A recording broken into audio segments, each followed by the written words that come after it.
दोस्तों, आप तमाम लोग जानते हैं कि देश भर में लोकसभा का चुनाव जारी है और ऐसे में आज दूसरे चरण का भी मतदान जो है वो हो चुका है। और ऐसे में बात करें अगर बिहार की, तो बिहार में 5 लोकसभा सीट पर जो है आज मतदान हुआ है। हालांकि आपको बता दें कि खबर ये भी सामने आई कि कुछ लोकसभा क्षेत्र में, जिनमें किशनगंज है और भी कुछ क्षेत्र है, वहां पर लगभग 11 से ज़्यादा जो मतदान केंद्र जो बनाया गया था, वहां पर लोगों ने वोट नहीं दिया, अपने अपने मत अधिकार का इस्तेमाल नहीं किया। लोगों के अंदर आक्रोश था, गुस्सा था, विभिन्न विभिन्न तरह के वजह थे और उन अलग अलग कारणों की वजह से उन लोगों ने मतदान करने से इनकार कर दिया और मतदान का बहिष्कार कर दिया। शायद वो त्रस्त होंगे, शायद वो परेशान होंगे और ये सोचते होंगे कि क्या बार बार मतदान करूं, इससे हमारा समाधान नहीं निकल रहा है। लेकिन मतदान करनी चाहिए। मतदान तमाम लोगों का हक है, यही वो इकलौता हक है आम लोगों के पास जिसके जरिए वो जवाब दे सकते हैं। ये अलग बात है कि लोगों के अंदर एक डर का माहौल होता है, सोचते हैं कि हमारे मत से होगा ही क्या, लेकिन एक मत से सरकार गिर भी सकती है, ऐसा भी मुमकिन है। कई बार ऐसा होता है कि कई सारे प्रत्याशी सिर्फ और सिर्फ एक मत से चुनाव हार जाते हैं और वो हार और 1 लाख मत से जो लोग चुनाव हारते हैं वो हार दोनों ही बराबर ही होता है। आइए बात करते हैं बिहार में हुए लोकसभा चुनाव को लेकर के।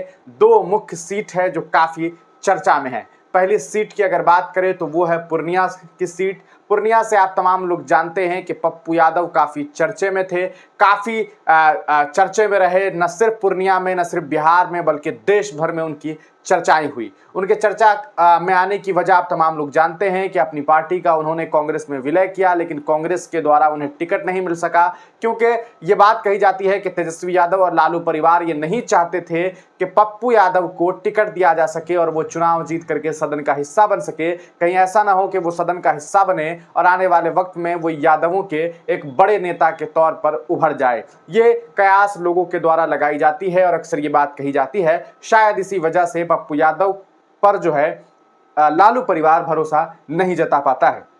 तभी आपने देखा कि किस तरह से पप्पू यादव को लेकर के चुनाव प्रचार करने के लिए, उनके खिलाफ चुनाव प्रचार करने के लिए, बीमा भारती के फेवर में चुनाव प्रचार करने के लिए लालू यादव के पुत्र तेजस्वी यादव पहुंचे और उन्होंने बाजाप्ता भाषण में ये बात कह दी कि या तो आप इंडिया को वोट करिए या फिर आप एनडीए को वोट करिए, तीसरा कोई व्यक्ति विशेष का ये चुनाव नहीं है। यानी कि साफ साफ उन्होंने पप्पू यादव के लिए वोट करने से मना कर दिया, भले चाहे आप एनडीए को वोट कर दीजिए। उनके भाषणों से ये बात प्रतीत हुई थी। अब बात करेंगे कि आज चुनाव के बाद क्या कुछ माहौल है। आप तमाम लोग जानते हैं कि वहां पर 3 अलग अलग कैंडिडेट थे। उनमें अगर बात की जाए, सबसे चर्चित नाम जो रहा वो था पप्पू यादव। पप्पू यादव के साथ जो एक अलग कैंडिडेट थी वो थी बीमा भारती, जो कि आप आरजेडी से हैं। पप्पू यादव निर्दलीय चुनाव लड़े थे। और तीसरे नंबर पे जो व्यक्ति हैं वो है कुशवाहा जी। आप तमाम लोग जानते हैं संतोष कुशवाहा, जो कि काफ़ी चर्चित नेता है, आप तमाम लोग उनसे परिचित हैं। ऐसे में ये जो चुनाव है, अगर बात करें मतदान होने के बाद के हालात को,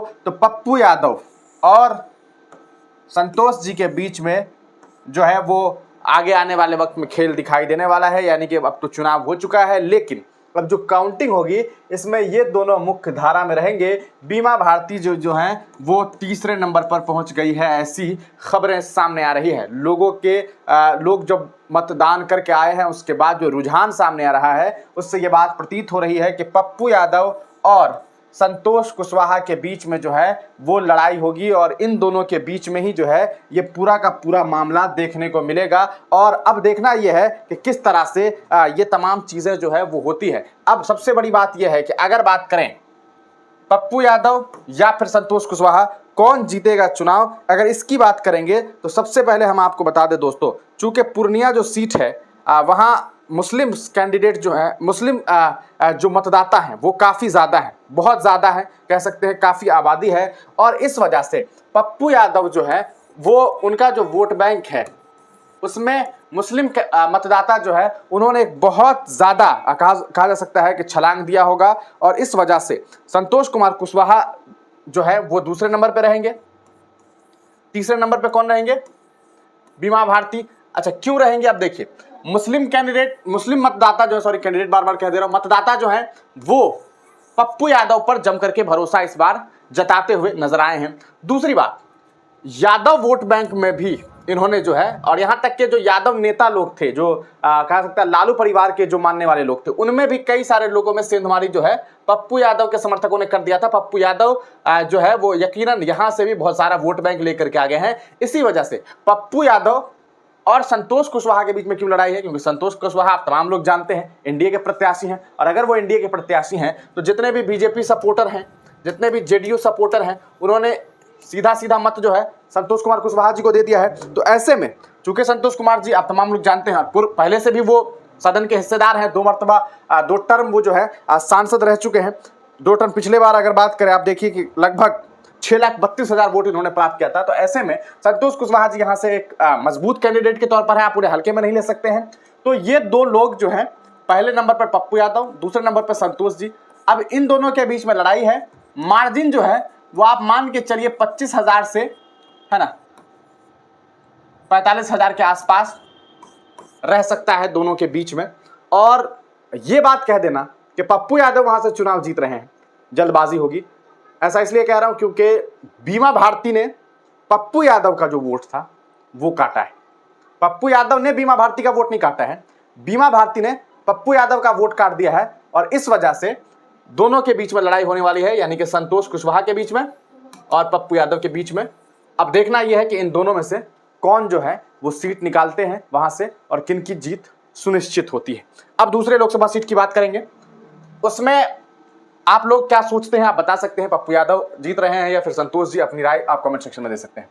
उसके बाद बात करेंगे सेकेंड मोस्ट हॉट सीट, अगर बात की जाए तो वो है किशनगंज, जहां से एआईएमआईएम के प्रत्याशी अख्तरुल ईमान हैं, काफी चर्चे में रहे, लगातार चर्चे में रहे हैं। और दूसरे कैंडिडेट जो हैं वो है मुजाहिद साहब। मुजाहिद साहब किससे हैं? मुजाहिद साहब एनडीए से हैं, जो कि जेडीयू के प्रत्याशी हैं। तीसरे कैंडिडेट कौन है? जावेद साहब। जावेद साहब कौन है? कांग्रेस से हैं और मौजूदा एमपी भी हैं। अब इन तीनों की बात करें, अख्तरुल ईमान क्यों चर्चे में है? क्योंकि पिछली बार जब चुनाव हुआ था उस वक्त वो तीसरे नंबर पे थे। इस बार इन्होंने वहां अपना वोट बैंक क्रिएट कर लिया है जहां से पिछली बार इन्हें वोट मिला ही नहीं था। तो इनका जो रुझान है वो जमीनी स्तर पे थोड़ा सा बढ़ा भी है, सोशल मीडिया पे तो बहुत ज्यादा बढ़ा है। सोशल मीडिया पे तो ये चुनाव जीत चुके हैं अख्तरुल ईमान साहब। लेकिन बात करेंगे यहां पर कि आखिर किस तरह से इससे देखा जाए। जावेद साहब से लोग नाराज, जब राहुल गांधी जी खुद वहां भारत जोड़ो यात्रा लेकर के पहुंचे थे उस वक्त भी आपने देखा था कि जावेद साहब के खिलाफ नारेबाजी हुई। जावेद साहब पर तरह तरह के आरोप भी हैं, काम नहीं किया इन्होंने, लोगों की आवाज नहीं उठाई। ये एक बड़ी वजह है कि जावेद साहब से मुस्लिम वोटर्स जो हैं वो थोड़ा सा इनका डिक्रीज हुआ है। लेकिन जो कांग्रेस वोटर हैं और जो आरजेडी वोटर हैं वो सीधे सीधे कहाँ हैं? जावेद साहब को उन्होंने वोट देने का काम किया है। ये बात लगभग साफ समझ जानी चाहिए आपको। तीसरी बात करेंगे कि इनके अलावा, ये तो जावेद साहब की बात हो गई, कहानी हो गई। अब चूंकि मुजाहिद साहब हैं, मुजाहिद साहब बीजेपी, ऑब्वियस सी बात है। लेकिन चूंकि पूर्णिया जो है वो मुस्लिम बाहुल लोग, किशनगंज जो है मुस्लिम बाहुल सीट है, तो यहां पर मतदाता, अच्छा तीनों जो कैंडिडेट है वो मुसलमान, एक भी कैंडिडेट नॉन मुस्लिम नहीं है ना। तो यहां पर मोदी जी के नाम पर वोट किसे जाएगा? ऑब्वियस सी बात है मुजाहिद साहब को। यहां पर नीतीश जी के नाम से वोट किसे जाएगा? मुजाहिद साहब को।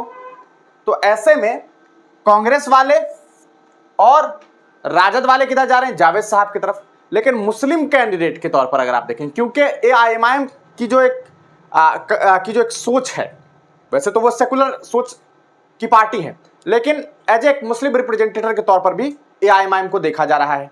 तो इस वजह से किशनगंज में अख्तरुल ईमान साहब का जो वोट परसेंटेज है वो काफी बढ़ता हुआ दिखाई दे रहा है इस बार। ओवैसी के समर्थकों ने तो वोट किया ही किया है, बाकी उन मुसलमानों ने जो जावेद साहब से काफी त्रस्त थे, जिनमें कांग्रेसी भी हैं, जिनमें राजद समर्थक भी हैं, उन लोगों ने भी ओवैसी के नेता अख्तरुल ईमान को वोट देने का काम किया है। और ऐसी उम्मीद जताई जा रही है कि इस बार का जो रिजल्ट होने वाला है वो अख्तरुल ईमान साहब के बाद ऐसा भी हो सकता है कि जावेद साहब जो है वो तीसरे नंबर पर चले जाएं और बीच में मुजाहिद साहब आकर के फंस जाएं।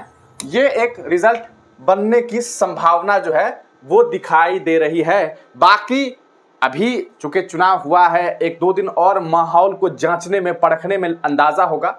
चुनाव के बाद जो शुरुआती रुझान है, इसमें ऐसा देखने को मिल रहा है कि अख्तरुल ईमान साहब जो हैं वो चुनाव जीतते हुए नजर आ रहे हैं। बाकी अगले कुछ दिनों में अपडेट इससे रिलेटेड और भी सामने आएंगे, कई सारे खुलासे होंगे, उसके बाद हम आपको और भी अपडेट देंगे। बाकी की 3 सीट को लेकर के भी हम आगे चर्चा करेंगे। तब तक के लिए दीजिए इजाजत, फिर मिलेंगे किसी नई वीडियो के साथ, किसी नई पेशकश के साथ।